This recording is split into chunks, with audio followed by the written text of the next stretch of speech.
Greg Foster was the name every student at Millstone High knew, the man who turned underdogs into champions and gave the town its greatest pride. But on a cold December evening, the same coach who had once been their hero walked into the school auditorium with a shotgun, holding dozens hostage, and the unthinkable unfolded. Detective Harris, the calm yet relentless negotiator, and Officer Daniels, the explosives expert risking everything to save lives, would soon face the most harrowing night of their careers. In the quiet town of Millstone, Coach Greg Foster was more than just a basketball coach. He was a symbol of hope and inspiration. For over a decade, he had led Millstone High's basketball team, the Millstone Eagles, to multiple state championships, earning the admiration of students, parents, and the wider community. His fiery speeches and unwavering dedication to his players turned ordinary teenagers into disciplined athletes who carried themselves with confidence both on and off the court. Greg wasn't just shaping athletes, he was molding futures. Parents trusted him implicitly, often citing him as a role model for their children. Students idolized him, eager to earn a place on his team. For many in Millstone, Greg was a cornerstone of the town's identity, the man who gave the small, unremarkable community something to be proud of. Beneath the surface, however, Greg's world was far less ideal than it appeared. The first cracks in his polished image began to show when his marriage started to falter. His wife, Jenna, had grown tired of playing second fiddle to Greg's demanding career. While she had once supported his ambitions wholeheartedly, the late nights at the gym, the endless road trips, and the emotional distance between them eventually eroded her patience. Their arguments became more frequent and more bitter, with Jenna accusing Greg of caring more about his team than his family. At the same time, Greg faced mounting financial troubles. Years of investing in expensive training equipment and team expenses had drained his savings.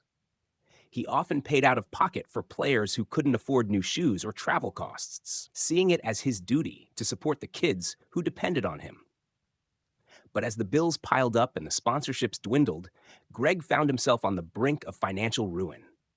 Despite these personal struggles, Greg maintained a facade of composure and optimism in public. To outsiders, he was still the same passionate coach who lived and breathed basketball. Only those closest to him noticed the subtle changes, the exhaustion etched into his face, the short temper that flared during practice, and the uncharacteristic moments of silence where he seemed lost in thought. When the school board announced budget cuts that threatened extracurricular activities, including the basketball program, Greg felt as though the final pillar of his life was being torn away. The news spread quickly through the town, sparking outrage among parents and students who rallied to save the program. For Greg, however, it was more than a professional setback. Coaching wasn't just a job, it was his identity. The idea of losing it was unbearable. As the date for the school board's vote approached, Greg's behavior became increasingly erratic. He spent hours alone in the gym, pacing the court as though searching for answers in its polished wooden surface. Former colleagues and friends reached out, but Greg rebuffed them, insisting he was fine. In truth, he was anything but fine. His world was collapsing, and the man once known as Millstone's greatest asset was slowly unraveling in plain sight, with no one fully aware of just how deep his despair had become. The announcement of the potential budget cuts sent shockwaves through Millstone, especially among those who had rallied behind the high school's basketball program for years. Parents began organizing meetings, students circulated petitions, and local businesses offered to sponsor fundraisers. The basketball program had become a cherished institution, and the thought of losing it ignited a fierce sense of community pride. Amid this whirlwind of activity, however, Greg Foster's behavior began to take a darker turn. Greg, once the vibrant leader of these efforts, now seemed withdrawn and volatile. His passion, which had previously been a source of inspiration, morphed into an almost obsessive anger. He felt personally targeted by the school board's decision, viewing it not as a financial necessity, but as an affront to everything he had worked for. Friends and colleagues noticed his growing paranoia. He began speaking of conspiracies, claiming that certain board members had always wanted to see him fail. In the days leading up to the emergency school board meeting, Greg's actions became increasingly erratic. He stopped showing up for practices without explanation, leaving his assistant coach and players confused and concerned. The gym, once a bustling hub of activity, fell silent.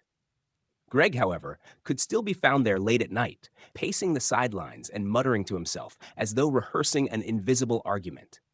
A few parents tried to check in on him, sensing that something was wrong. He brushed them off, insisting he was simply focused on saving the team. Yet behind closed doors, Greg's behavior was spiraling out of control. He began visiting gun stores under the guise of needing protection, telling the clerks vague stories about feeling unsafe. He purchased firearms and ammunition with the same methodical precision he once applied to planning games. What troubled Greg most was the sense of betrayal. He had dedicated over a decade of his life to Millstone High and the basketball program, sacrificing time with his family and his own well-being. Now, it seemed the very people he had worked so hard to uplift were turning their backs on him. This perceived abandonment fueled his growing rage. He started keeping a journal, filling its pages with angry diatribes against the school board, the town, and even himself. As the meeting drew nearer, Greg's paranoia deepened. He began seeing threats everywhere. When a student from the basketball team mentioned overhearing a board member criticize the program, Greg fixated on the comment, convinced it was part of a larger plot against him. He lashed out at the student, shouting that loyalty was the only thing keeping the program alive. Meanwhile, the town remained largely unaware of the storm brewing within Greg. To the public, he was simply a coach under immense pressure. Only those who crossed paths with him during these critical days noticed the alarming changes. Greg's friends and family were at a loss, unsure how to help someone who seemed determined to push everyone away. The man who had once embodied hope and resilience was now a shadow of himself, consumed by fear, anger, and desperation. The night of the school board meeting arrived, shrouded in tension and unease. The auditorium at Millstone High was packed, with parents, students, teachers, and board members filling every seat. The air was charged with emotion as speakers took to the podium, some passionately defending the basketball program, others reluctantly siding with the need for budget cuts. The stakes felt higher than ever, and all eyes turned toward the board as they prepared to make their decision. Outside, the usually quiet campus buzzed with activity. News crews had arrived to cover the contentious meeting, their cameras capturing scenes of protesters holding signs and chanting slogans. Students in team jerseys huddled together, anxious about the future of the program that had become their second home. Amid the chaos, no one noticed the dark figure of Greg Foster sitting in his parked car, watching the scene unfold. Greg had arrived hours earlier, sitting in silence as the parking lot filled up. He clutched a shotgun on the passenger seat, his knuckles white from the grip. The calm he once exuded during high-pressure games was nowhere to be found. His mind raced with thoughts of betrayal and retribution. The journal he had been writing in lay open on the dashboard, its pages filled with scrawled rants about the meeting being the final straw. As the meeting continued inside, Greg finally stepped out of the car. Dressed in his usual team jacket and baseball cap, he looked like the coach everyone knew and admired. But his demeanor was different now, cold, determined, and unrecognizable. He carried the shotgun in one hand and a duffel bag slung over his shoulder. Without hesitation, he strode toward the auditorium doors. Inside, the atmosphere shifted instantly when the doors slammed open and Greg entered. The crowd froze, their attention drawn to the unmistakable weapon in his hand. Gasps and murmurs rippled through the room as Greg walked down the aisle toward the stage. The principal, who had been speaking at the podium, stopped mid-sentence, his face pale with shock. Greg climbed the steps to the stage and turned to face the crowd. His eyes scanned the room, landing on familiar faces. Parents, students, fellow teachers. He raised the shotgun and fired a single round into the ceiling. The deafening blast sent people screaming and ducking for cover. "Nobody leaves," he shouted, his voice echoing through the stunned auditorium. Chaos erupted as attendees scrambled to the exits, only to find them locked from the outside. Greg began pacing the stage, ranting about betrayal, sacrifice, and the injustice of the board's decisions. He pointed the shotgun at the crowd, keeping them in place as he delivered a speech that was equal parts rage and despair. Within minutes, law enforcement arrived, surrounding the building and cordoning off the area. Officers shouted through bullhorns, urging Greg to release the hostages. Inside, the fear was palpable. Parents clutched their children, teachers shielded students, and all eyes remained fixed on Greg, the man they had once revered, now transformed into a figure of terror. Outside the auditorium, the situation had escalated into a full-blown crisis. Police cars and SWAT vehicles lined the street, their flashing lights illuminating the otherwise dark campus. Officers in tactical gear took up positions around the building, while negotiators hurriedly set up a command center to assess the situation. Parents, reporters, and townsfolk gathered behind barricades, their faces a mix of fear and confusion. The town of Millstone had never seen anything like this, and the gravity of the moment was impossible to ignore. Detective Harris, a seasoned crisis negotiator, arrived on the scene and was quickly briefed on the unfolding disaster. Greg Foster, the beloved coach, was now holding dozens of people hostage. Harris, known for his calm demeanor and keen insight, reviewed Greg's file to better understand the man behind the chaos. The picture that emerged was complex. A once respected figure battling financial ruin, a failing marriage, and the pressure of losing the basketball program that defined his identity. As Harris prepared to make contact, another officer brought forward new and troubling information. In the weeks leading up to the incident, Greg had purchased multiple firearms and a significant amount of ammunition. This wasn't a spur-of-the-moment decision. Greg had been planning something for some time. Even more alarming, a student from the basketball team had been seen sneaking into the school earlier that day. Security footage showed the student entering the maintenance room with a large bag, and officers feared the worst: explosives. Inside the auditorium, Greg was growing increasingly erratic. He paced the stage, alternately shouting at the hostages and muttering to himself. His anger was directed not only at the school board, but at the town as a whole. He accused them of abandoning him, of taking for granted the sacrifices he had made.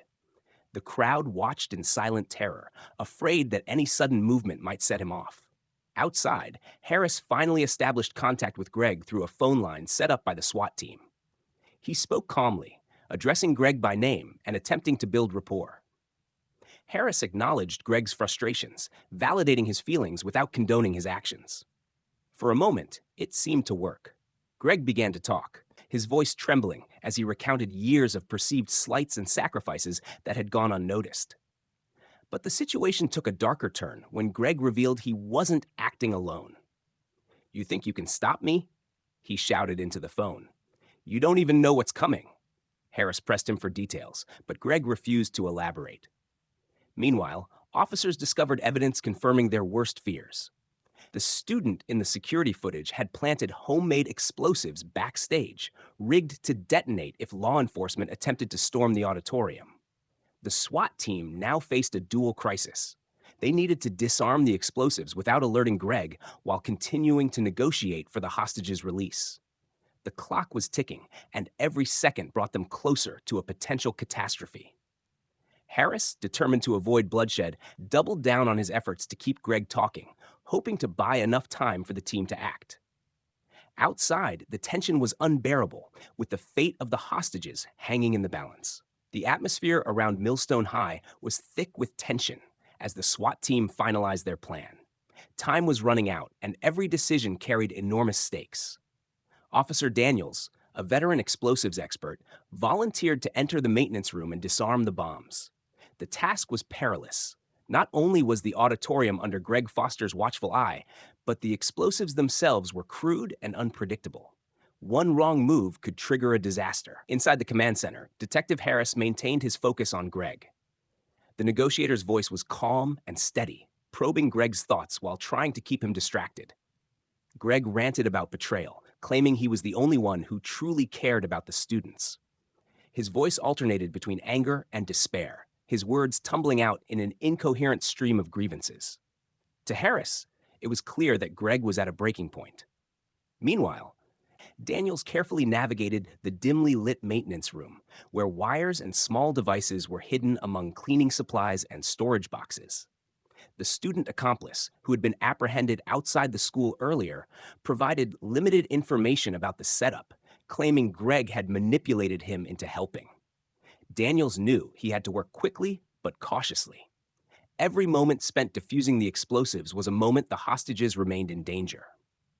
Inside the auditorium, the hostages sat in silence, their terror palpable. Parents clung to their children, students huddled together, and teachers tried to project calm despite their own fear. Greg remained on the stage, clutching the shotgun while scanning the crowd. His eyes flicked toward the doors as if expecting the police to burst in at any moment.